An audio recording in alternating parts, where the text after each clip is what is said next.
Everyone, welcome to best kitchenette company में एनम। और आज हम लोग आए हैं अपने तपोवन रोड नासिक साइट पर, जहां पर हमने 2 BHK फ्लैट में फुल मॉड्यूलर फर्नीचर ऑर्गेनाइज किया है।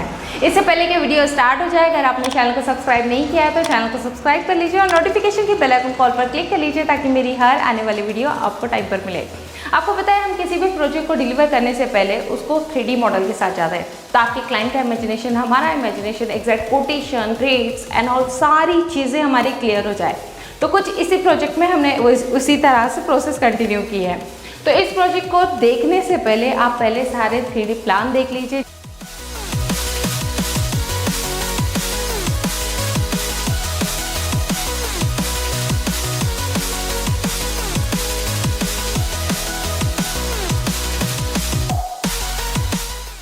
तो जैसे आप देख रहे हैं बेडरूम का, और बाकी दूसरा बेडरूम है, किचन है, लिविंग है, सारे 3D मॉडल देख लीजिए आप। किस हिसाब से हमने कलर कॉम्बिनेशन डिज़ाइन को फाइनल किया है। राइट नाउ अभी हम हैं एक बेडरूम में जहाँ पे ऑलरेडी हमें एक डक मिला था। आप देख रहे हैं ये विंडो वाला एरिया है और यहाँ पे एक डक है। तो डक वाले सेक्शन में भी आप वार्डरोब ऑर्गेनाइज कर सकते हैं। मोस्टली अगर आप अपने बजट को कम करना चाहते हैं तो एक और अच्छा सॉल्यूशन मैं आपको बता दूंगी। अगर आपका डक कुछ इस तरह के डीप में है तो आप क्या कर सकते हैं, इसे अंदर पूरे शेड डाल दीजिए और बाहर से जब शटर लगाओगे तो भी आपका कॉस्ट बहुत ज़्यादा कम हो जाएगा। बट अगर आपके बिल्डिंग में कहीं लीकेज वगैरह होता है, पानी का बहुत ज़्यादा इशू है, तो आपको बॉक्स के साथ जाना पड़ेगा ताकि इन फ्यूचर वहाँ पे अगर लीकेज वगैरह हो तो आप बच सकते हैं। कुछ इसी हिसाब से हमारा ये प्रोजेक्ट है। तो यहाँ पे लीकेज वगैरह का प्रॉब्लम हमें फेस हो रहा है, तो उस हिसाब से हमने क्या किया, यहाँ पे पूरा बॉक्स में ऑर्गेनाइज किया है। आप बजट के साथ जाओगे तो आप जस्ट शेल्फ डालते हुए बाहर से शटर के साथ भी ऑर्गेनाइज कर सकते हैं।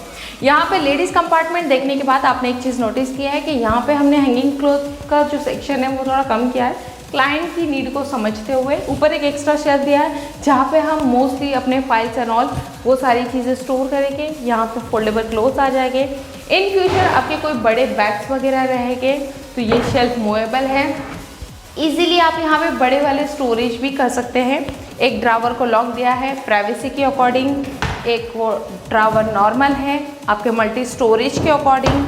नीचे एक शेल्फ दे दिया है ताकि बड़े बड़े क्लॉथ ऑर्गेनाइज हो जाए। सॉफ्ट क्लोथ सिस्टम के साथ है। 2 कलर कॉम्बिनेशन में ये मॉड्यूलर सिस्टम अपडेट हुआ है, जिसमें एक ग्रीन एंड वाइट कॉम्बिनेशन देते हुए मिडिल में ग्रू डाल दी गई है, जिससे डिज़ाइन का इफेक्ट और ज़्यादा अच्छा आ रहा है। इस वाले सेक्शन में हमने क्या किया है, जेंट्स वाला सेक्शन है। जेंट्स ने कहा है, जैसे हमारे सर से हमारे ऑलरेडी डिस्कशन ये हुआ था कि हैंगिंग क्लॉथ बहुत रेयरली वो रखने वाले हैं, तो हमने 2 ऑप्शन के साथ रखा है। जब तक यूज़ है तब तक फोल्डेबल लीजिए, जैसे ही हैंगिंग क्लॉथ का यूज़ आएगा तो उस हिसाब से आप क्लॉथ को हैंग कर सकते हैं। सेम ऊपर फाइल प्रोसीजर के लिए हमने एक शेल्फ एक्स्ट्रा बढ़ा दिया है और सेम ड्रावर सिस्टम, और ये हमारा सॉफ्ट क्लोथ। अब आप देख रहे हैं कि ऊपर हमें लॉफ्ट की भी नीड थी, जो कि जैसे कि ये डक में है और वो डक के बाहर है। तो इस तरह से वो पूरा लॉफ्ट ऑर्गेनाइज किया है वार्डरोब के ऊपर विथ बॉक्स के साथ। पूरा सेटअप मॉड्यूलर का है, पूरा मैन्युफैक्चरिंग होकर आया था ये जगह पर और जस्ट 2 डेज में पूरा फर्नीचर को हमने असेंबल किया है। ऊपर रेयरली आपको पता है सीलिंग को टच होना चाहिए, पूरा ब्लेंड हो जाना चाहिए, तो हमने पूरा वाइट लिया है ताकि पता ना चले। और नीचे कुछ 2 कलर कॉम्बिनेशन के साथ हम गए हैं। अब चलते हैं हम दूसरे बेडरूम में। अब जिस हम सेकंड बेडरूम में हैं तो रूम साइज अगर आप देखोगे तो 10 बाय 10 के रूम है, जिसमें ऑलरेडी अटैच एक वॉशरूम भी है। रूम की स्पेस को देखते हुए इसीलिए हमने वार्डरोब उस रूम में ऑर्गेनाइज किया और बाकी का बेड, साइड टेबल, ड्रेसिंग और स्टोरेज वाला एरिया इस वाले रूम में ऑर्गेनाइज किया है। तो ये हमारा बेड हो गया है पूरा हाइड्रोलिक पंप के साथ। एक बार मैं इसे भी ओपन करके आपको दिखा देती हूँ।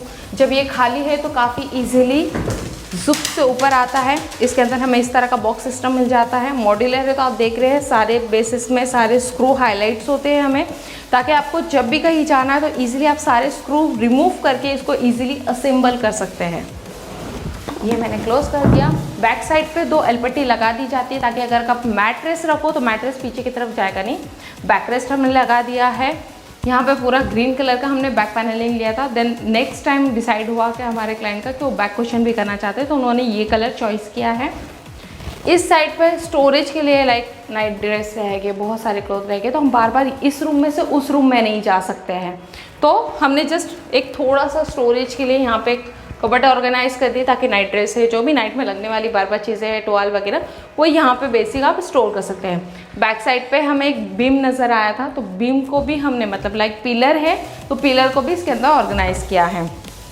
दोनों साइड टेबल्स है, तो एक साइड पे हम एक साइड टेबल ही कहेंगे और एक साइड पे जो है उसकी भी डीप हमने लगभग 16 इंच रखी है। 16 इंच इसलिए जैसे कि मैंने कहा कि वार्डरोब वहाँ पर है तो थोड़े बहुत स्टोरेज भी हो जाएगा और ड्रेसिंग का पर्पस भी सॉल्व हो जाएगा यहाँ पर।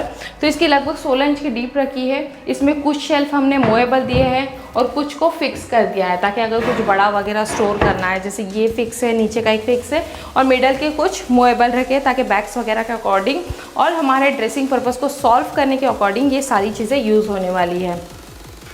ये हमारा शटर सॉफ्ट क्लोज के साथ फ्रंट पे मिरर लगा दिया है। नीचे 2 ड्रावर दे दिए हैं ताकि हमारा ड्रेसिंग का जो भी मटेरियल रहेगा वो इजीली हम इसके अंदर स्टोर कर सकते हैं।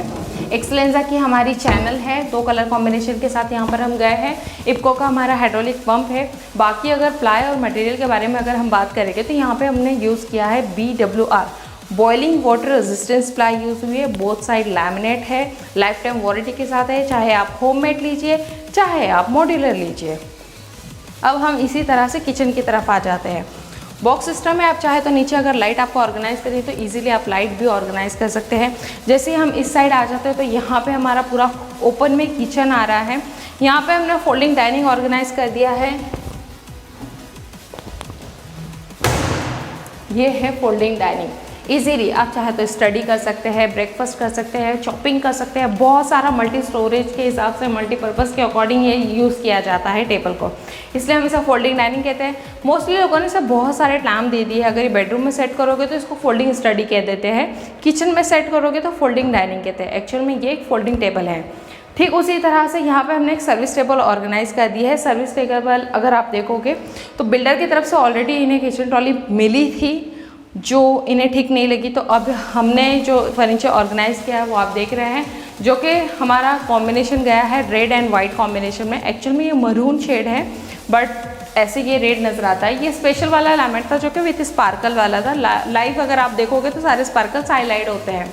ऊपर हमने यहाँ पर फिर से स्टोरेज के लिए विथ बॉक्स में पूरा लॉफ्ट ऑर्गेनाइज कर दिया, वो भी वाइट ताकि पता ना चले। और यहाँ पे हमारा कैबिनेट यूनिट आ गया है जिसमें मिडल में 2 ग्लास की शटर ताकि क्रॉकरी सारी मिडल में रहेगी। बाकी कुछ ऐसा मटेरियल जो हमें हाइड कर देना है, दिखाना नहीं है, वो हम कुछ इस शटर के बैक साइड में स्टोर करने वाले हैं। बाकी आप चाहें तो यहाँ पे अगर आपका लाइट पॉइंट है तो आप लाइट पॉइंट ऑर्गेनाइज कर सकते हैं ताकि मिक्सर जूसर जो भी आपके अप्लाइंसेस है वो आप इस सर्विस टेबल पे यूज़ कर सकते हैं।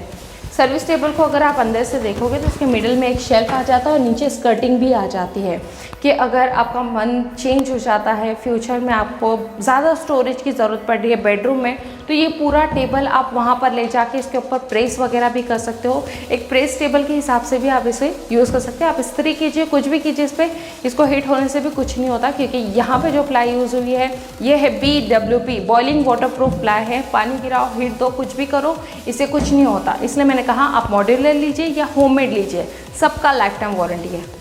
ये हमारे सॉफ्ट क्लोज शटर के साथ आ जाता है। डब्बा बहुत इजीली है ताकि हम इसे इजीली मूव करें, जब भी चाहो हम इसकी सारी पोजीशन जगह सब चेंज कर सकते हैं। लिविंग रूम ने हमें बहुत सिंपल एंड सोबर लिया है क्योंकि क्लाइंट के बजट को चेक करते हुए भी हमने ये सारी चीज़ें प्लान की थी। लिविंग में हमने जस्ट क्या किया है, टीवी के नीचे एक टेबल ऑर्गेनाइज कर दी है और एक 2x6 का मंदिर ऑर्गेनाइज कर दिया है। जितना नेसेसरी है फिलहाल उतना ही फर्नीचर हम ऑर्गेनाइज कर रहे हैं क्योंकि क्लाइंट का ऑलरेडी एग्जिस्टिंग फर्नीचर भी है जो कि वो इस फ्लाइट में यूज़ करने वाले हैं। उम्मीद करती हूँ आज का वीडियो आप लोगों को पसंद आया होगा। फाइनली अगर बजट के बारे में बात करेंगे तो ये पूरा प्रोजेक्ट हमने 3,75,000 में, मतलब 3,75,000 में पूरा प्रोजेक्ट डिलीवर किया है। कस्टमाइज प्रोडक्ट है, अगर साइज़ कम ज़्यादा करोगे तो अमाउंट भी कम ज़्यादा होती है। मटेरियल क्वालिटी है, बहुत सारी चीज़ें हैं। अगर आप अपने रूम का या फिर अपने घर का बजट जानना चाहते हैं तो नीचे दिए गए नंबर पर कांटेक्ट करके आप डिस्कस कर सकते हैं। उम्मीद करती हूँ आज का वीडियो आप लोगों को पसंद आया होगा। चैनल को सब्सक्राइब कीजिए, वीडियो को लाइक कीजिए और जितना चाहे उतना शेयर कीजिए। मिलते हैं अगले नए एपिसोड के साथ, तब तक के लिए बाय।